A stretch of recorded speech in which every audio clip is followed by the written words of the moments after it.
Assalamu alaikum dear student, welcome to the Azim group of publication. I am your biology teacher Bilawal Khan.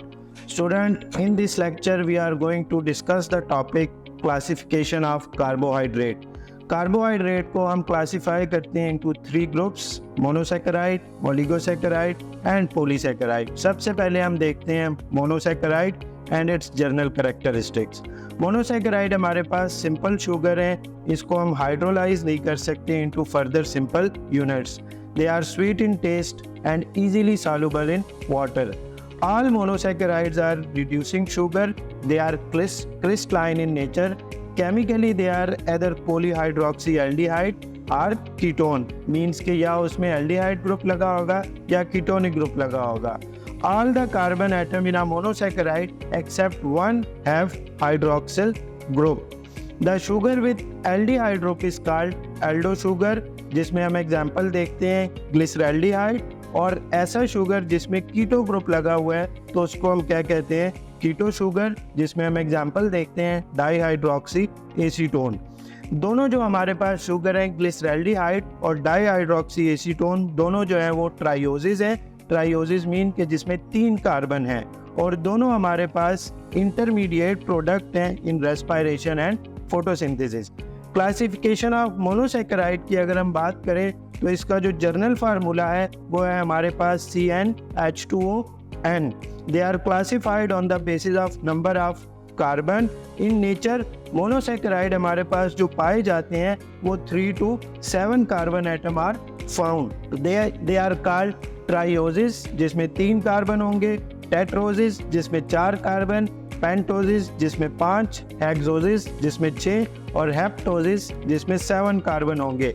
हर एक का नाम जो है वो एंड होगा ओस पे।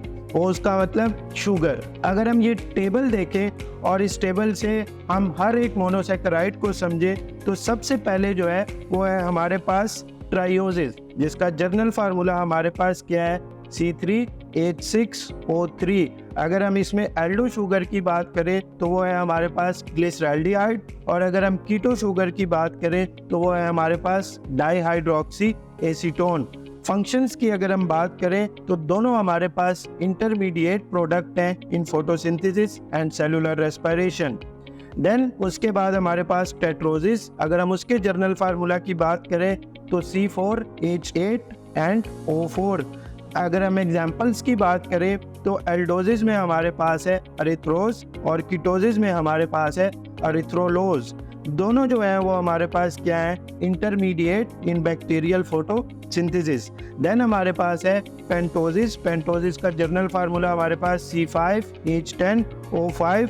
2 बड़े इंपॉर्टेंट शुगर जो हम देखते हैं राइबोस एंड डीऑक्सीराइबोस, और अगर हम कीटोसिस की बात करें तो राइबोलोज। दोनों जो राइबोस और डीऑक्सीराइबोस है वो हमारे पास पाए जाते हैं RNA एंड DNA में, और अगर हम राइबोलोज की बात करें तो ये हमारे पास इंटरमीडिएट है इन फोटोसिंथेसिस। एक्सोसिस की अगर हम बात करें तो बड़ी कॉमन एग्जांपल इसमें C6H12O6, जिसमें हमारे पास एल्डोसिस में आते हैं ग्लूकोज एंड लैक्टोज और कीटोसिस में आते हैं फ्रुक्टोज हमारे पास। तो यहाँ से हम ये पॉइंट क्लियर करते हैं कि ग्लूकोज हमारे पास एल्डो शुगर है और फ्रुक्टोज हमारे पास कीटो शुगर है। ग्लूकोज की अगर हम बात करें तो ये हमारे पास रेस्पिरेटरी फ्यूल है। फ्रुक्टोज की अगर हम बात करें तो ये हमारे पास इंटरमीडिएट प्रोडक्ट है इन रेस्पिरेशन, और ग्लैक्टोज की अगर हम बात करें तो ये हमारे पास कंपोनेंट है ऑफ मिल्क शुगर। हेप्टोसिस की अगर हम बात करें तो उसका जर्नल फार्मूला हमारे पास C7H14O7, जिसमें हमारे पास एल्डोसिस में आते हैं ग्लूकोहेप्टोज और कीटोसिस में हमारे पास आते हैं सीडोहेप्टोलोज। दोनों हमारे पास जो है वो इंटरमीडिएट प्रोडक्ट है इन फोटोसिंथेसिस। तो स्टूडेंट, इस टेबल से हम क्लियर करते हैं क्लासिफिकेशन ऑफ मोनोसैकेराइड जो हमारे पास स्टार्ट होती है फ्रॉम C3 to C7। उसके बाद हमारे पास 2 इंपॉर्टेंट रिंग स्ट्रक्चर। अगर हम बात करें कि सॉल्यूशन की तो मोनोसैकेराइड हमारे पास क्या बनाते हैं, रिंग स्ट्रक्चर बनाते हैं। फॉर एग्जाम्पल जो हमारे पास 5 कॉर्नर रिंग होते हैं जो बनाते हैं राइबोस, उसको हम बताते हैं राइबोफ्यूरानोस, और जो हमारे पास 6 कॉर्नर रिंग होते हैं जो ग्लूकोज बनाते हैं तो उसको हम कहते हैं ग्लूकोपाइरानोस। यहाँ से हम ये पॉइंट क्लियर करते हैं कि 5 कॉर्नर रिंग के लिए हम वर्ड यूज कर रहे हैं फ्यूरानोज और 6 कॉर्नर रिंग के लिए हम वर्ड यूज कर रहे हैं पायरानोज। अगर हम डायग्राम की तरफ देखें, रिंग स्ट्रक्चर की तरफ देखें, तो हमारे पास राइबोज का रिंग स्ट्रक्चर भी बना हुआ है जो हमारे पास 5 कॉर्नर रिंग है और ये हमारे पास राइबोफ्यूरानोज। और अगर हम ग्लूकोज का रिंग स्ट्रक्चर देखें तो ये हमारे पास 6 कॉर्नर रिंग है जिसको हम कहते हैं ग्लूकोपायरानोज। और ये दोनों बड़े इंपॉर्टेंट शॉर्ट क्वेश्चन है। अगर हम फ्री फॉर्म ऑफ ग्लूकोज की बात करें तो इन फ्री फॉर्म ग्लूकोज हमारे पास प्रेजेंट होते हैं इन ऑल फ्रूट्स, लेकिन अबंडेंट होते हैं ग्रेप्स में, फिग्स में एंड डेट्स में। ग्लूकोज जो हमारे पास ब्लड में प्रेजेंट होते हैं वो हमारे पास 0.08% प्रेजेंट होते हैं। ग्लूकोज की अगर हम कंबाइंड फॉर्म में बात करें तो कंबाइंड फॉर्म में ये हमारे पास डाइसैकेराइड और पॉलीसैकेराइड की फॉर्म में प्रेजेंट होते हैं। और the break down of starch, cellulose और ग्लाइकोजन जो हमारे पास तीनों पॉलीसैकेराइड है, ये तीनों के तीनों जो है वो टूटते हैं किस में? ग्लूकोज में। सिंथेसिस ऑफ ग्लूकोज की अगर हम बात करें तो हम कहते हैं कि जी प्लांट्स जो है वो इनका सोर्स है और plants by the process of photosynthesis synthesise करते हैं ग्लूकोज को। कैसे? By carbon dioxide and water. अगर हम इस रिएक्शन को देखें तो 6 CO2 plus 12 H2O plus light जो हमारे पास सोलर एनर्जी है और क्लोरोफिल में ये रिएक्शन होते हैं और हमारे पास ग्लूकोज बनते हैं, ऑक्सीजन और वाटर। उसके बाद हम बात करते हैं अल्फा ग्लूकोज और बीटा ग्लूकोज। अगर हम देखें तो हमारे पास दोनों का रिंग स्ट्रक्चर जो है वो प्रेजेंट है, लेकिन अगर आप अल्फा ग्लूकोज में देखें तो कार्बन नंबर 1 पे आपको नजर आ रहा होगा कि H ऊपर है और OH नीचे है। लेकिन अगर हम बीटा ग्लूकोज की बात करें तो कार्बन नंबर 1 पे अरेंजमेंट उल्टी हो गई है। कार्बन नंबर 1 पे OH ऊपर है और H जो है वो नीचे है। तो यहाँ से हम डिफाइन करते हैं कि अल्फा ग्लूकोज वो होता है हमारे पास जिसपे कार्बन नंबर 1 पे हाइड्रोजन जो है वो ऊपर और हाइड्रोक्सिल ग्रुप जो है वो नीचे लगा। और बीटा ग्लूकोज में कार्बन नंबर 1 पे हाइड्रोक्सिल ग्रुप जो है वो ऊपर होता है और हाइड्रोजन जो है वो नीचे होता है। उसके बाद दो हमारे पास जो स्ट्रक्चर प्रेजेंट है वो एल्डिहाइड फॉर्म और कीटो फॉर्म। बेसिकली जो एल्डिहाइड फॉर्म है वो है हमारे पास ग्लिसरैल्डिहाइड का स्ट्रक्चर और जो हमारे पास कीटो फॉर्म है वो है हमारे पास डाइहाइड्रोक्सी एसीटोन का स्ट्रक्चर।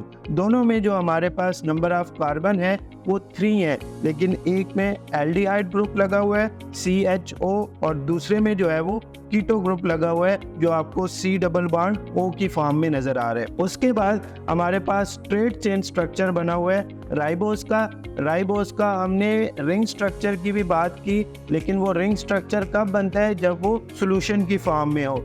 राइबोज का फार्मूला जैसे हमने टेबल से देखा कि C5H10O5 और राइबोज हमारे पास जो है वो एल्डो शुगर है तो इसमें हमें CHO जो है वो लगा हुआ नजर आ रहा है। ग्लूकोज की अगर हम बात करें तो उसका हमारे पास स्ट्रेट चेन स्ट्रक्चर जिसका फार्मूला C6H12O6 है और ग्लूकोज भी हमारे पास एक एल्डो शुगर है। लेकिन अगर आप इसमें कार्बन नंबर 3 पे देखें तो वहाँ पे अरेंजमेंट उल्टी हो जाती है।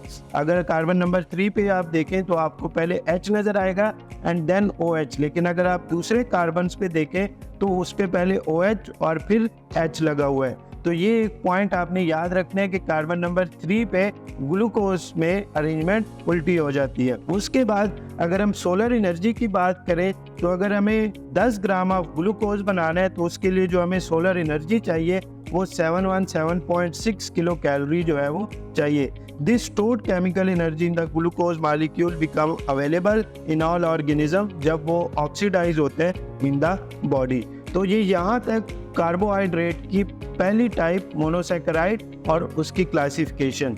देन नंबर 2 पे है हमारे पास ओलिगोसैकेराइड जो है वो हमारे पास है derivative of monosaccharide.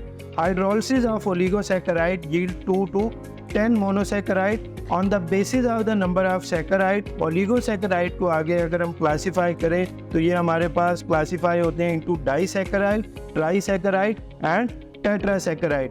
They are comparatively less sweet in taste and less soluble in water as compared to monosaccharide.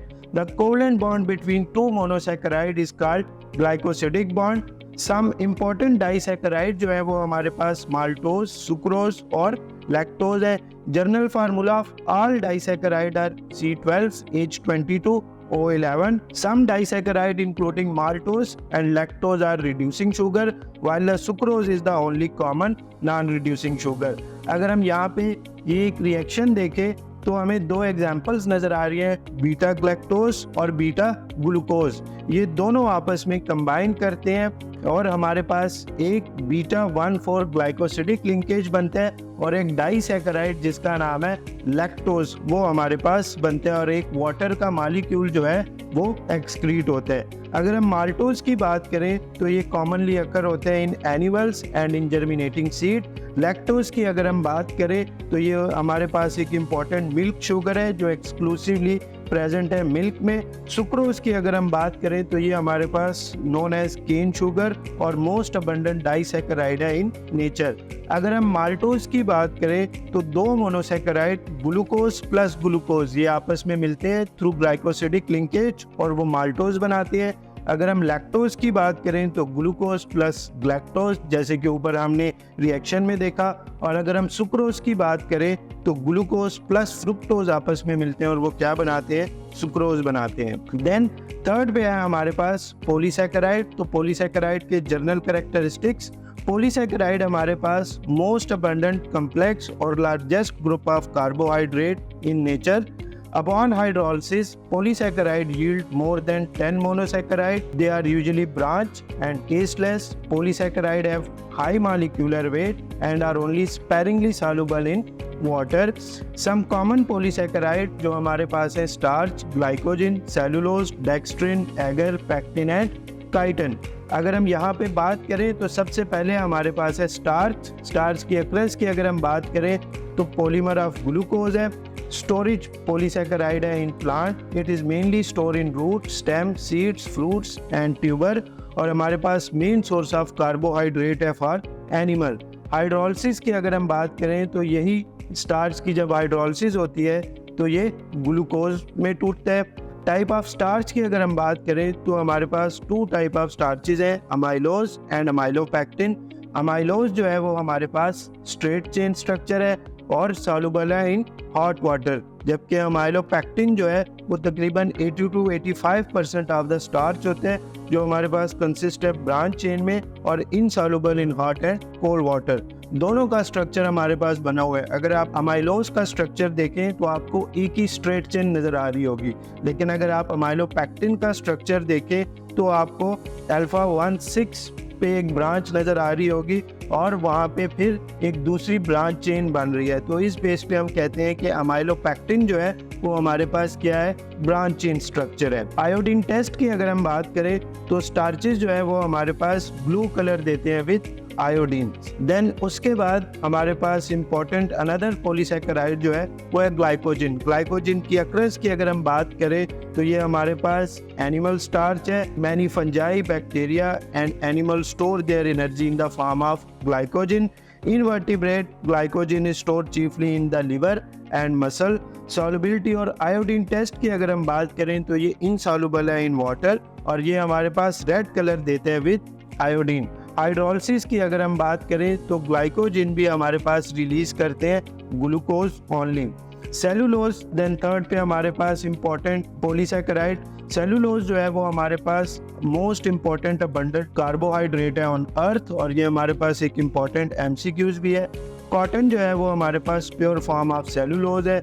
Cell wall, the cell wall of plant is commonly composed of cellulose और अगर हम इसकी solubility की बात करें तो ये highly insoluble होते हैं इन वाटर। ऑन हाइड्रोलिसिस ये हमारे पास टूटता है उसी तरह ग्लूकोज के मॉलिक्यूल में। सेलुलोज जो है वो डाइजेस्ट होते हैं in the presence of cellulose enzyme.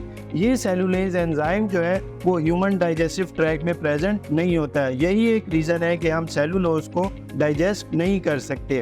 तो यहाँ से हम क्या देखते हैं, human digestive tract can not digest cellulose due to the absence of enzyme cellulase.